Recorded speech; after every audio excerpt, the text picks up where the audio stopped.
Welcome, Soul Family and new viewers. Here on Soul Moons Rising, we make spiritual awakening videos like energy and crystals and chakras and all things spiritual awakening related. Today's video, however, is going to be completely different to any of those topics. Today, I want to talk to you about what's going on here on YouTube. So if you have not heard, the FTC fined YouTube itself, the company, $1.8 million for violation of the COPPA. So what COPPA is the Child Online Privacy Protection Act, which is slightly outdated because it was made back in the late 90s.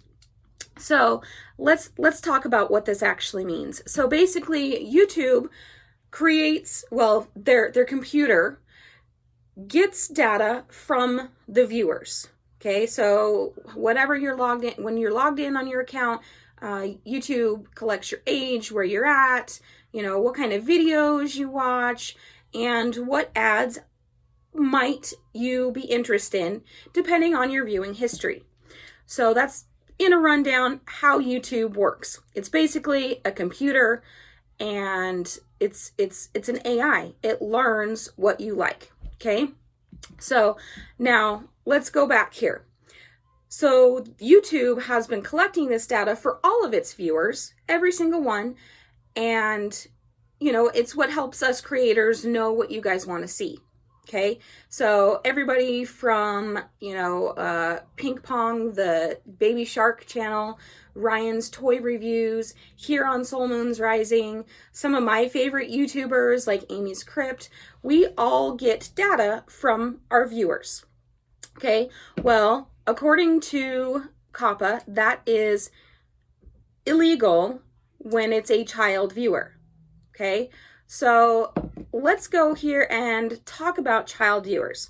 Yes, there is YouTube Kids, and YouTube Kids is a completely different platform than regular YouTube. You don't get the same features. A lot of child channels are featured on YouTube Kids. Children, defined as 13 and under, or under 13, depending on who you're talking to, are supposed to be using YouTube Kids. Okay, that doesn't mean that they do.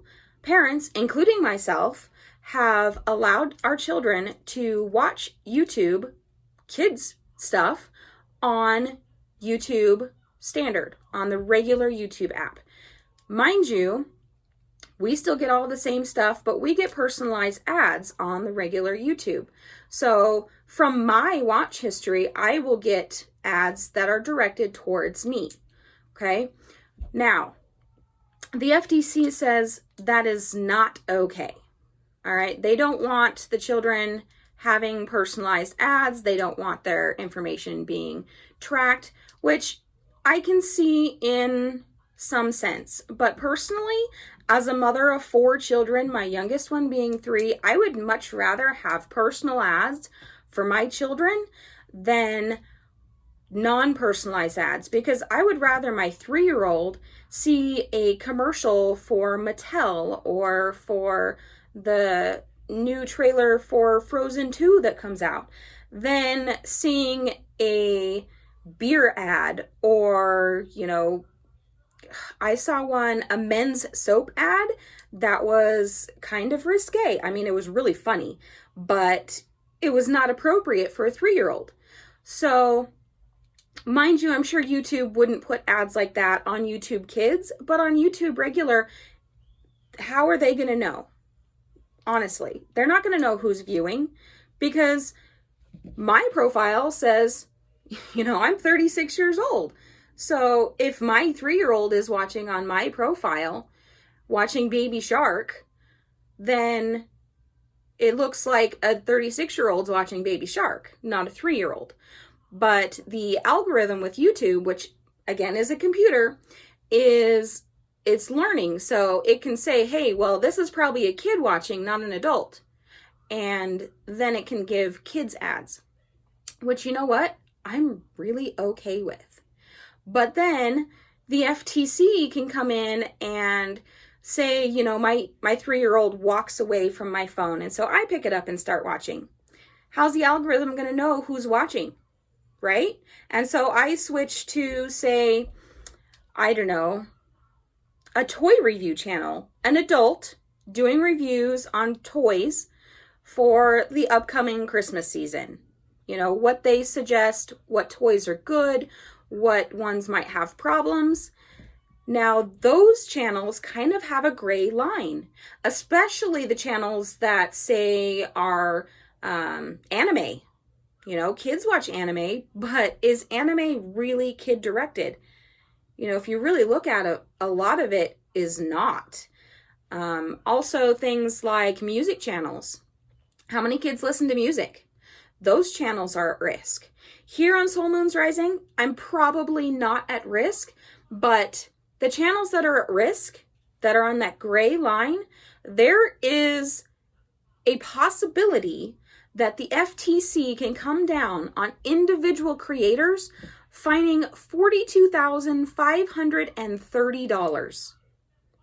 Now, for me and my family of 6, that is life-changing, okay? That is a lot of money. That is about, well, that's more than I make in a year, and I work 2 part-time jobs. So, you know, that's, in a sense, could be life-ending depending on how the FTC wants to pursue that fine. And that is per video, guys. Per video. Not per channel, not per creator. That is per video.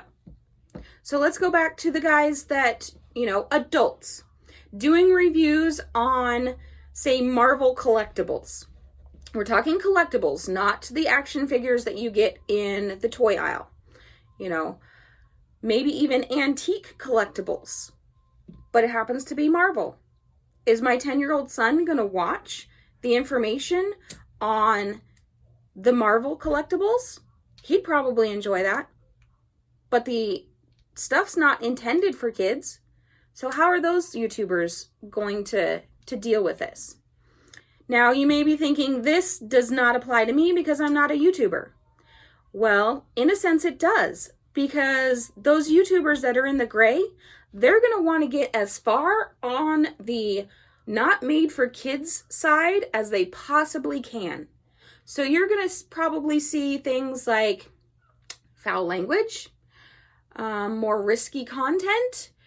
It could be any number of things, but they're going to want to make it absolutely sure that their intent is not for children. So this is what I'm asking of you. Okay, there is a petition and an opportunity to send the FTC your opinion. They are taking all comments until the 10th of December. So you need to get on this, okay? I will put the link to both the petition and where you can comment to the FTC with your own opinion in your own words and how this will affect you, the viewer, or if you're a YouTube creator, how it might affect your channel or your viewing experience or your kids for that matter. I will link those both in the description and in the first pinned comment. Also, how's this going to affect child creators? Children like my own daughter that wants to get monetized on YouTube so that she can build a camp for underprivileged kids to go during the summer. Kids that wouldn't get to go to camp in the first place because their parents just can't afford it.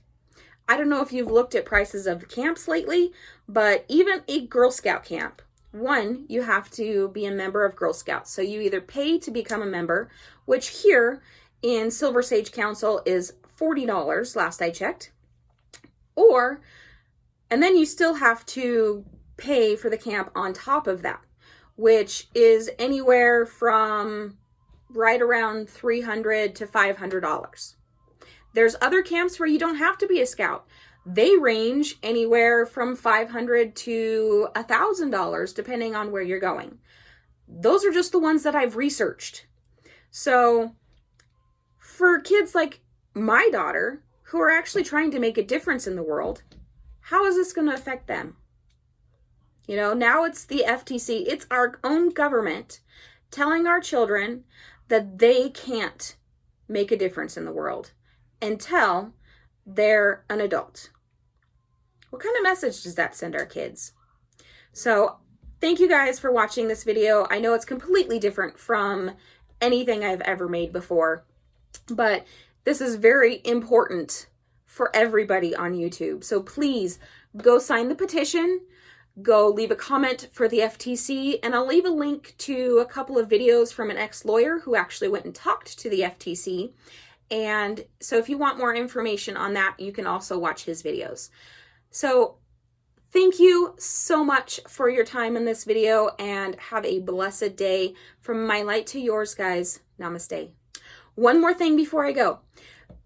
Don't forget to share this video to everybody you know, okay? This is very important information, whether you have kids, whether you don't have kids, whether you're a YouTube creator or just a YouTube consumer. This is information everybody needs to know. So please pass this video on and let's get the word out so the FTC can hear our voices. Love you guys.